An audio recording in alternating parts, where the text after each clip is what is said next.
Prize Picks for Sunday, October 8th. Before we get started, check out the link in the description below. Hop in our premium Discord. $9.30 per month. It comes out to 31 cents per day. It's where I post all the plays I'm making on Prize Picks. We also have some other premium cappers in there that post all their plays, research, and analysis.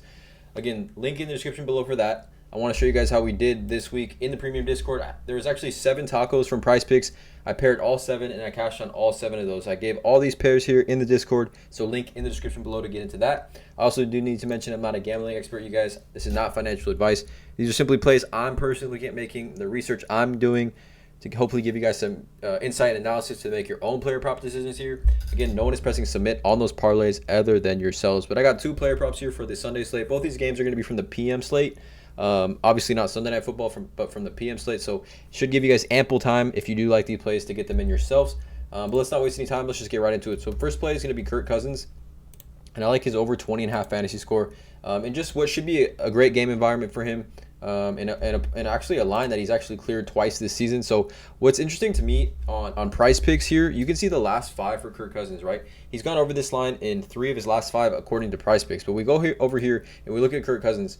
And on FanDuel, right, he's gone over this line in 2 of 5, but 17.5 is what his FanDuel score was, and PrizePicks has him at 19.46 here. But if we go to DraftKings scoring, it's at 22.5, and PrizePicks has him at 19.46. So I'm not really sure. I honestly always thought it was DraftKings for PrizePicks in the scoring comparison. So I'm not really sure, but nonetheless, Kirk Cousins has for sure gone over this in 2 of 4 starts this season. And we take a look at this game. It's just an elite matchup, like I said, a game environment. So the Vikings are 3.5-point underdogs at home, 52.5 over-under, which is without question the highest over-under on the day. I think the next highest is Philly, LA Rams. So 52.5 over-under here for Kirk Cousins.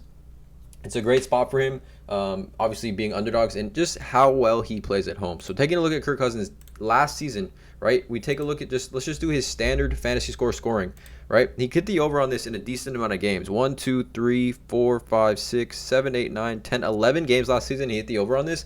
But look how many times he hit the over on this at home. 1, 2, 3, 4, 5, 6, 7, 8. 8 of 11 times.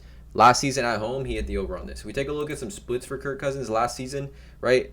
18-4 touchdown to interception ratio at home compared to 11-10 on the road. 99.6% passer rating compared to 84.1.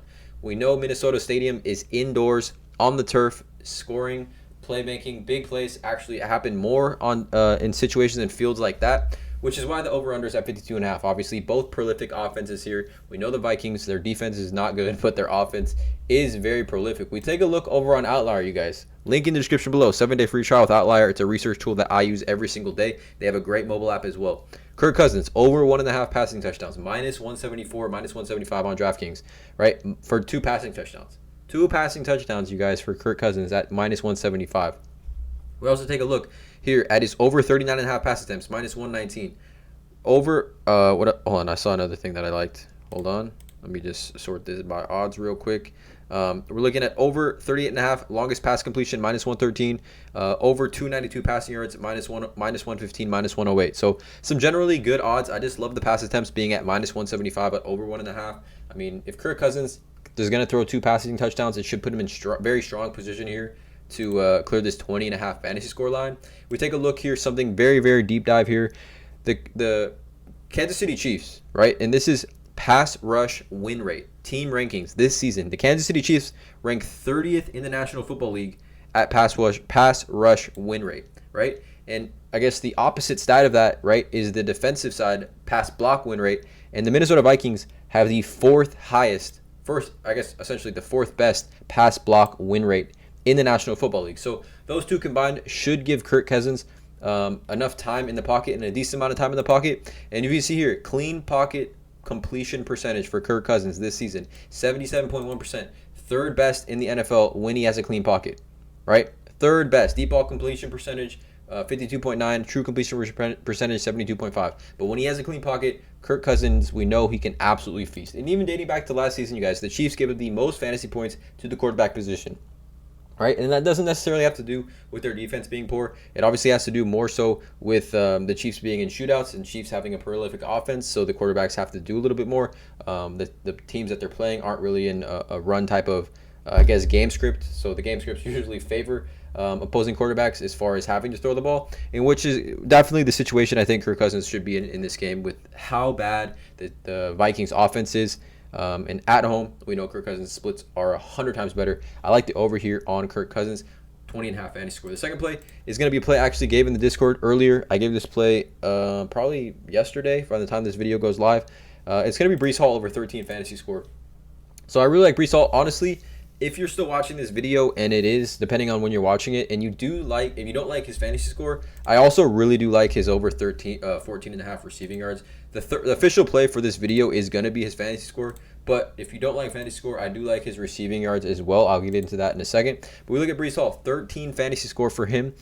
He's off the snap count, guys. It's been told by Robert Saleh that he is off the snap count and will not be on a pitch count anymore.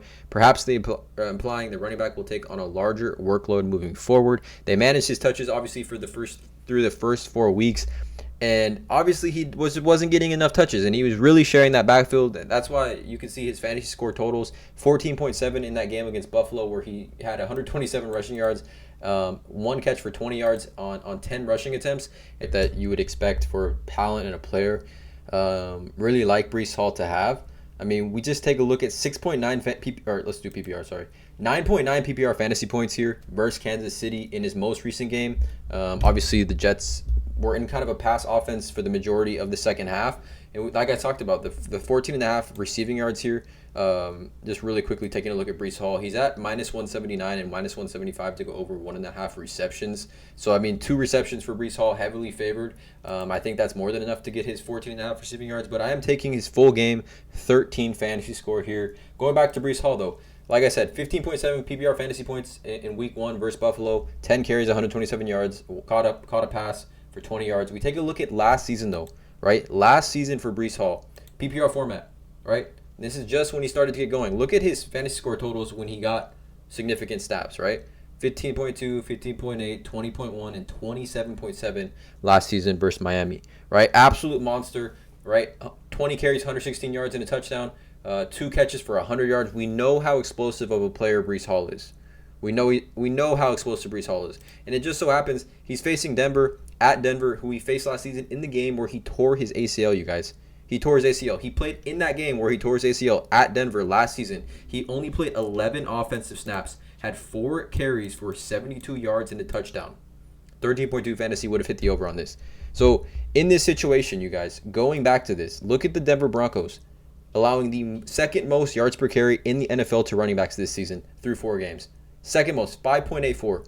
So this isn't skewed. Like, we take a look at, right, fantasy score or fantasy points per game to the running back position. We take a look at the Bears, for example, right? The Bears are 4th most to the running back position per game. But the Bears' yards per carry all the way down here, right? 3.68. But the Broncos, both of those yards per carry and the fantasy score per game absolutely correlate, which is what I'm looking at here when I'm targeting running backs, right? 5.84 yards per carry, the most yards to the running back position in the NFL. We look at receiving work out the backfield as well. Broncos, 24 total receptions to the running back position, allowing the second most receiving yards to the running back position. Right here, yards per throw, 4th most yards per throw, and then the catch percentage as well. 5th highest catch percentage to running backs in the National Football League, you guys. But look at this. Broncos, without question, giving up the most fantasy points to the running back position. We look at some running backs. Brian Robinson versus Denver, 26.9 PPR fantasy points, 18 carries, 87 yards, 2 touchdowns, 2 catches for 42 yards. Notice what we have here. Javonte Williams, right, in that game, he went out. Or no, I'm talking about Javonte. Devin Achane, Raheem Mostert, Devin Achane, 18 carries, 203 yards, 2 touchdowns. Raheem Mostert, 13 carries, 82 yards, and 3 touchdowns. We know about these two. Both these guys went off for 30-plus fantasy points against Denver. Khalil Herbert, just last week, 22.2 fantasy points, 18 carries for 103 yards. Also caught 4 passes for 19 yards and a touchdown. It's an absolute smash spot, you guys, for Breece Hall. Depending on when you're watching this video, I could see this play bumping up to 13.5. But again, this video is going to go live probably, this should be live like Saturday morning. So if it is at 13 still, absolute value. I think without question, absolute value. I'm still playing at this at 13.5, you guys. If it jumps to 13.5, I'm still hammering the over on this. I think it's just an absolute smash spot. I definitely think Breece Hall, given how this is PPR scoring, if he can catch, I mean, he's at minus 175 to catch 2 passes, right? 2 passes, that's already 2 fantasy points right there. Just being honest, guys. Like, in a PPR setting, 12 fantasy points for Breece Hall is way too low, given the matchup, given how explosive he is as an offensive player. Also, again, like I said, if you don't like 13 fantasy score, you could pivot and take 14.5 receiving yards. But here are the two plays here for this YouTube video. Kirk Cousins, over 20.5 fantasy score against the Chiefs. Breece Hall, over 13.0 fantasy score here against the Denver Broncos. Let me know in the comments below how you feel about these two plays. Drop a like, hit that subscribe button. Check out all the links in the description below. Let me know in the comments below if you are tailing. And as always, let's cash.